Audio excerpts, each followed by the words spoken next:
नमस्कार, मी सुमित्रा. डेली रुटीनचा 43वा दिवस आणि आज मी करणार होते तिळपापडी, जे मारवाडी लोक करतात. मी जिथे राहते तिथे मारवाडी लोक राहतात आणि त्या भाभींनी मला करून दिलं होतं. खूप छान लागलं म्हणून मी तुमच्याशी ही रेसिपी शेअर करते.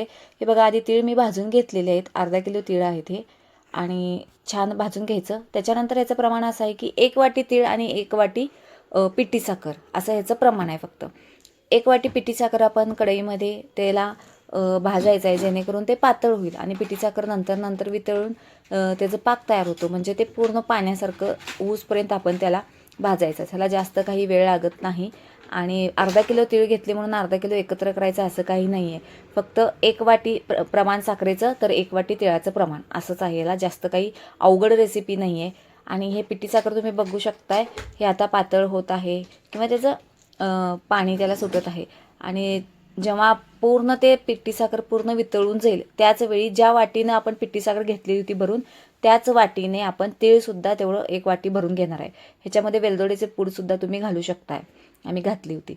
आणि जेव्हा तीळ आपण त्याच्यामध्ये घालतो तेव्हा गॅस बंद करायचा आहे आणि त्याच्यानंतर ते पूर्णपणे आपण हलवून घ्यायचं आहे. तीळ आणि जे साखर ते एकत्र होईल. आणि त्याच्यानंतर ते गरम असतानाच त्याला आपण थोडं लहान गोळे आपण वाटीच्या साहाय्याने त्याचे गोळे करून घ्यायचे आहेत आणि भरभर लाटायचं. कारण जर ते मिश्रण थंड झालं तर ते पोळ्या त्याच्या बनत नाहीत किंवा त्याची पापडी बनू शकत नाहीत. अशा पद्धतीने वाटीने आपण त्याचा गोल आकार करून घ्यायचा आहे. आणि गॅस कट्ट्यावर आधी तेल लावून घ्यायचं आहे, जेणेकरून ते चिकट नाहीत.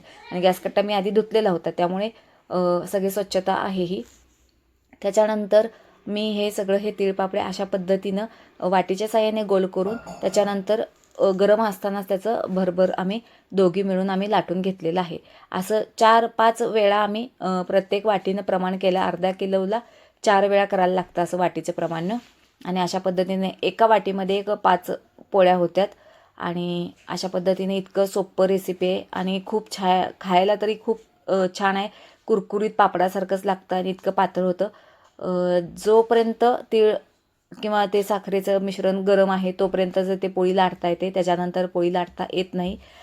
त्यामुळे आपण भरभर हे दोघी मिळून काम संपवायला लागतं. आणि अशा पद्धतीने तुम्हीसुद्धा हे ट्राय करून बघा.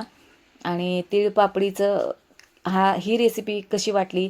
थोडी वेगळी रेसिपी आहे आणि ही मी पण शिकून घेतली भाभींच्याकडून. आणि तुम्हाला जर आवडली असेल नक्की तुम्हीसुद्धा ट्राय करून बघा. जास्त अवघड नाही आहे, एकदम सिंपल सोपी रेसिपी आहे ही.